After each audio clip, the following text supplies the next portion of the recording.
Hello guys, welcome back to my channel. If you're new, my name is Jinwa Kush and I'm just figuring things out here. Right now I'm recording whatever is coming to my mind. I try to post every Monday or Tuesday. So far, I think I have managed to do that in the past 3 or so weeks. And if you are a returning subscriber or a returning viewer, welcome back to our channel. This is our channel now. Please make sure you subscribe. Today, I want to talk about the businesses that I have done in this Nairobi, where I have hustled.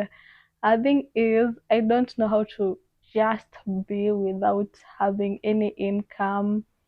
So anytime that I'm not doing something that is income generating, I tend to think of something to do. So I'm going to go through the businesses that I have managed to do so far.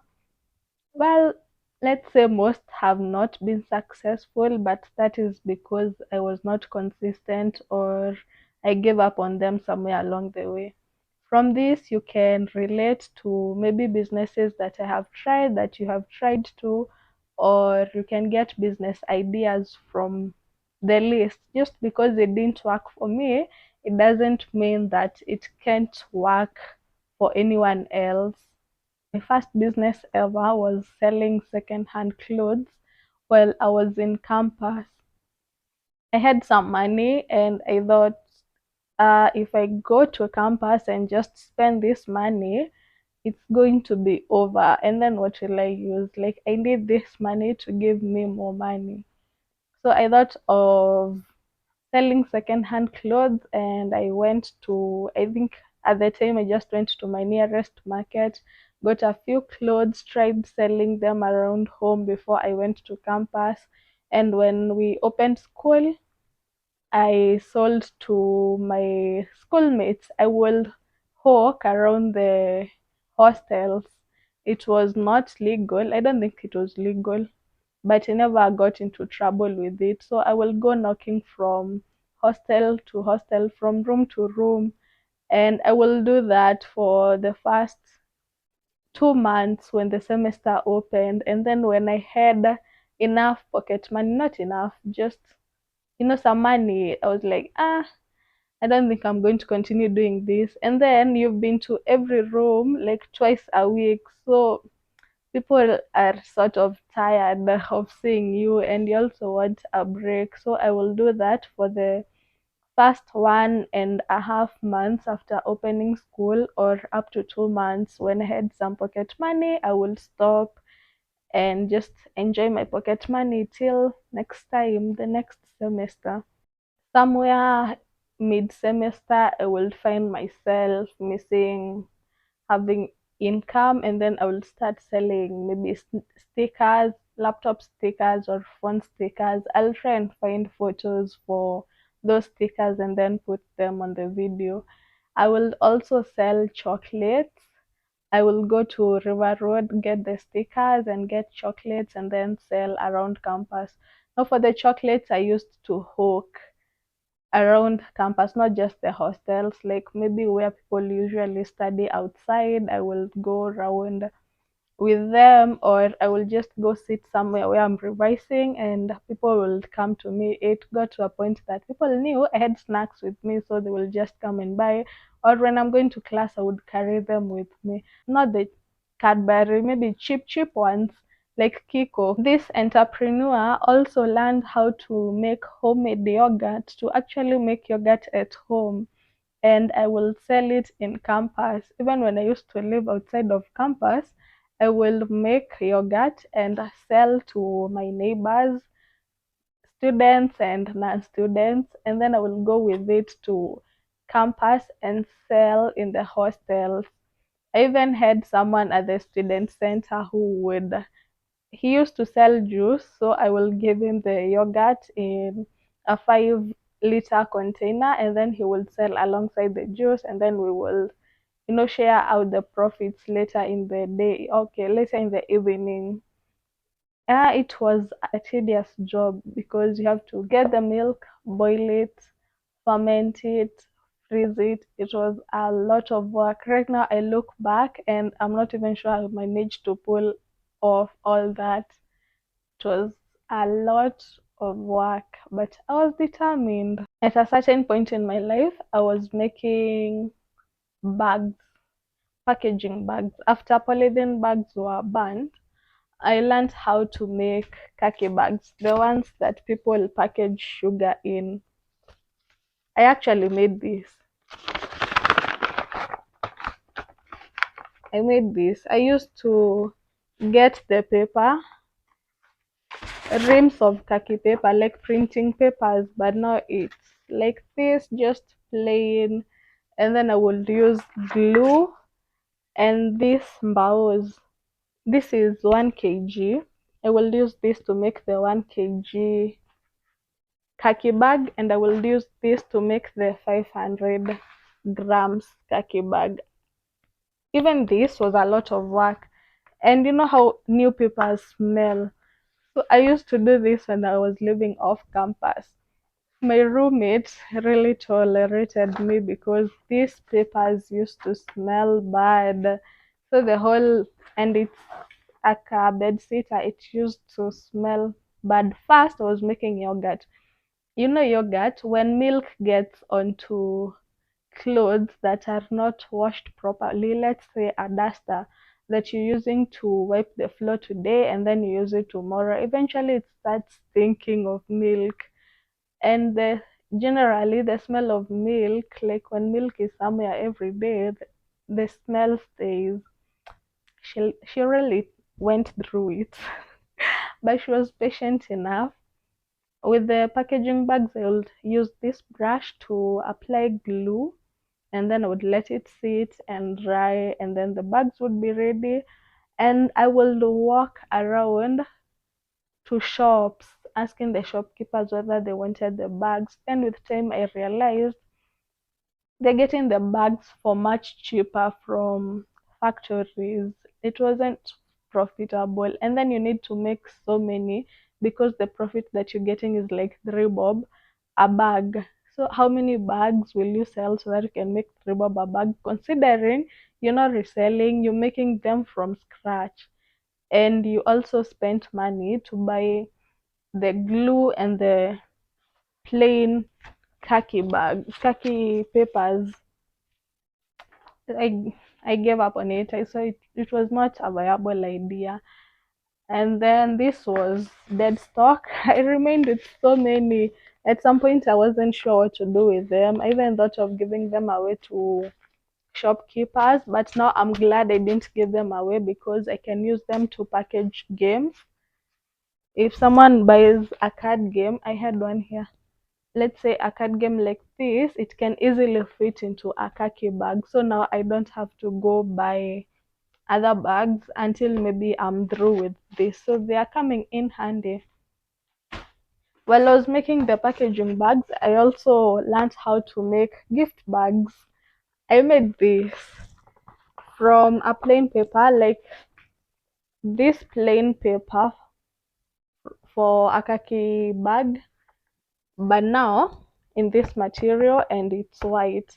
So I would make the bags, and I bought a paper punch so that I could punch holes at the top to put in a handle. I was still in the process of learning how to make these handles. I even bought Kamba Uzi to learn how to make the handles. Well, I gave up on the whole thing because first of all, like I could only sell this at maybe 70 bob, and my cost per bag was probably 30 bob. The margin is not bad, but it makes sense if you're pushing numbers. And it took me a while. Actually, I don't think I got to a place where I would say I had, like someone who I was supplying to sell, or I had customers. I even posted on Facebook, then someone got back to me years later, and I was like, nah, I don't make them anymore. I have really hustled in this Nairobi. And I'm usually just hustling for pocket money, not that I don't have food, not that I don't have rent. Basically because maybe I've never been on my own. I'm not an independent woman. I also got into selling plain t-shirts in all colors and sizes. I still sell the t-shirts, just that I don't push them as aggressively as I used to at the time, mostly because the prices just kept going up and up and up, and I didn't want to keep adjusting prices upwards every other week. And then you get an order today, you go buy the t-shirt, the price at which you are selling at, with the buying price in mind, you go and find that the buying price is higher, and you almost just breaking even because you had not considered the price increase when stating the previous price.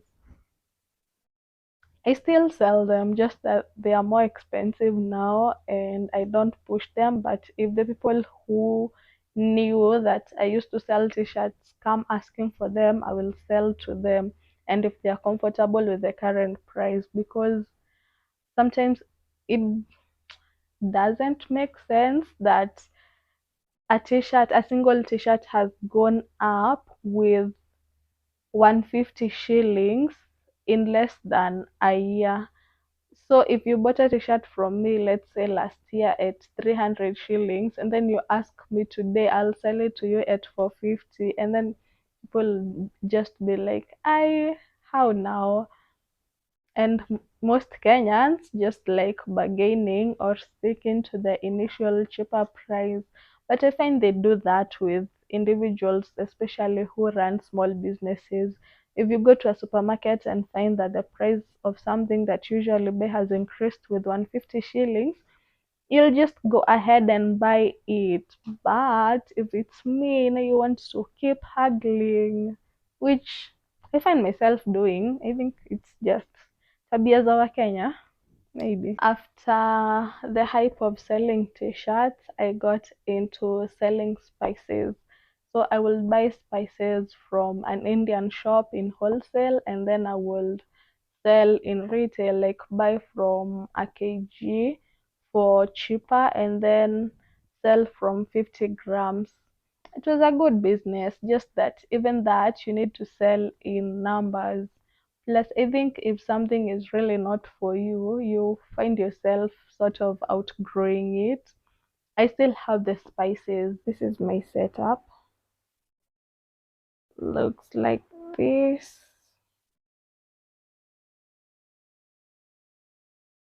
So I'm looking to sell the spaces that are remaining plus the containers together with suppliers and my current customers.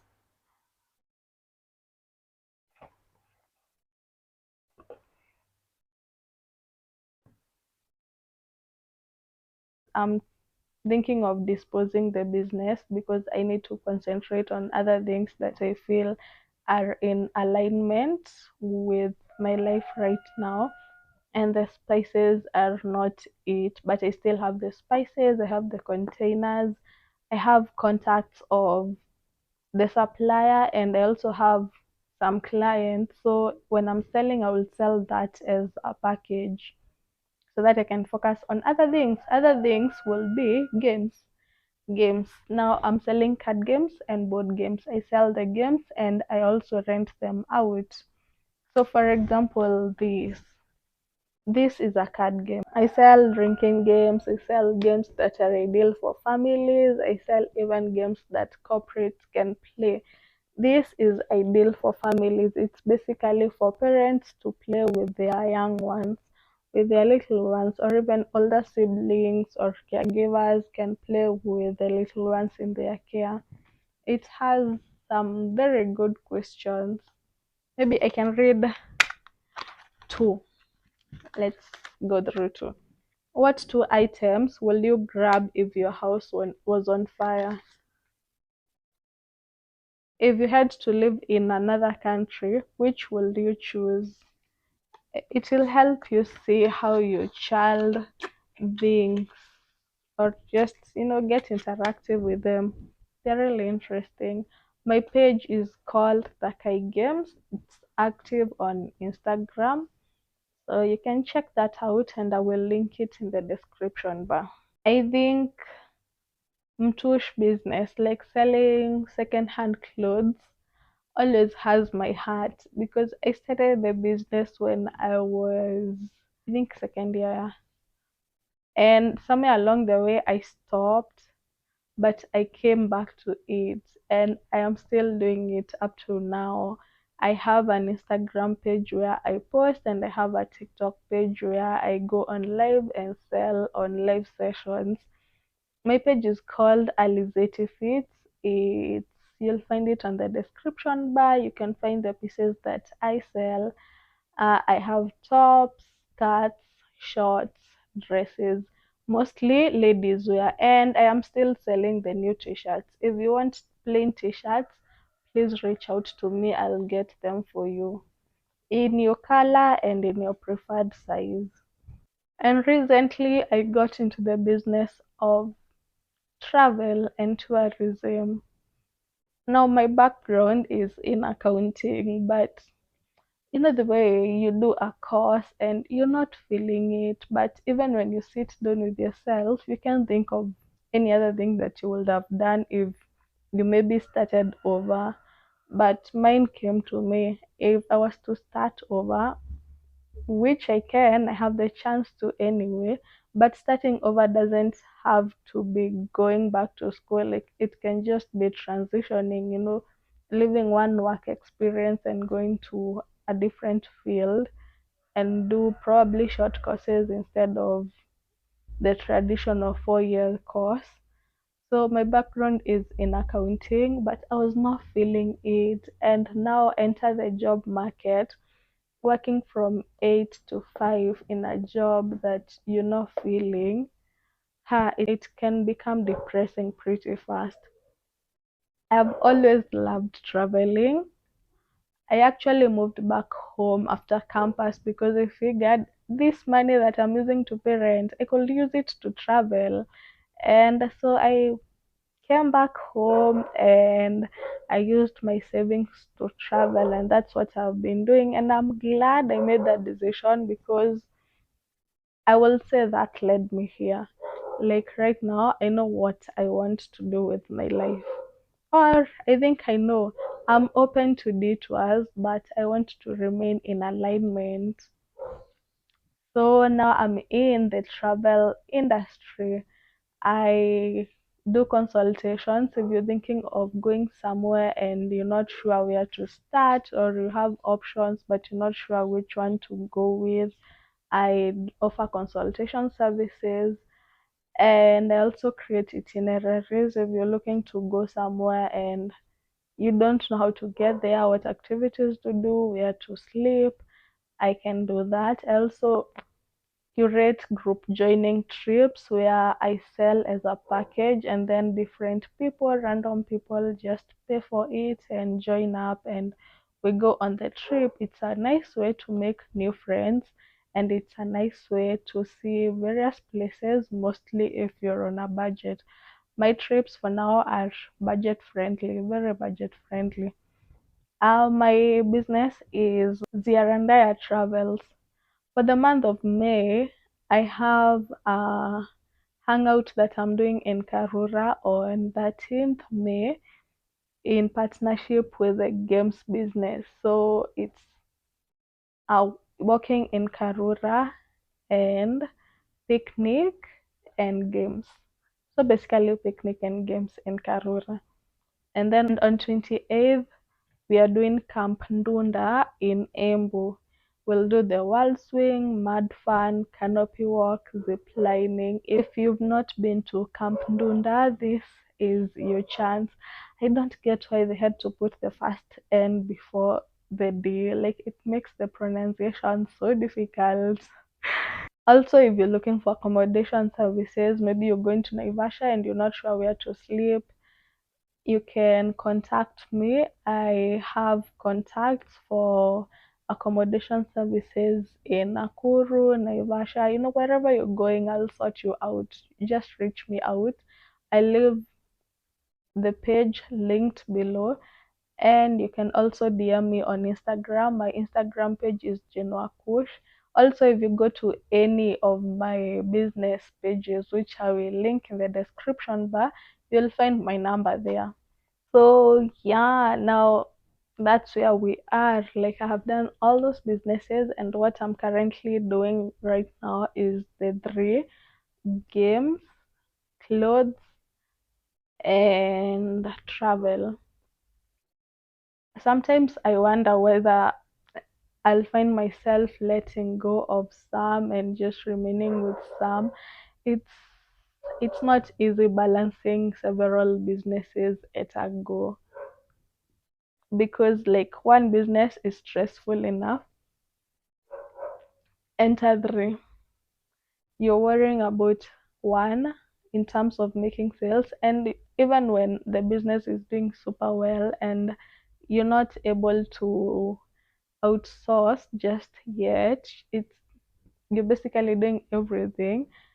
Let's say every business that you're running gets busy at the same time, it can become hectic, but that's the kind of problem that I'd like to be having, not the stress of this business is not making enough sale, neither is this one. At least maybe when one is low, one got you, but things can be quite tough. I'm hanging in there. I'm being resilient. I'm believing in myself because I do believe I offer quality products and services. And I know it's just a matter of time. I am putting in the work. Yeah, and things will work out eventually. Let me know which of these businesses that you relate with. Maybe you've done or you're thinking of doing. You can reach out if you're thinking of doing any of these businesses. I will guide you where I can. And if you're looking for a business idea, I hope this gives you something to think about. Yeah. Thank you. Thank you for watching this one. Let's meet on the next one. Please subscribe. This content is also a business for me. Yeah, actually, content. Yes. Because someday I'd like YouTube to pay me. Thank you. Please subscribe. Thank you. Bye.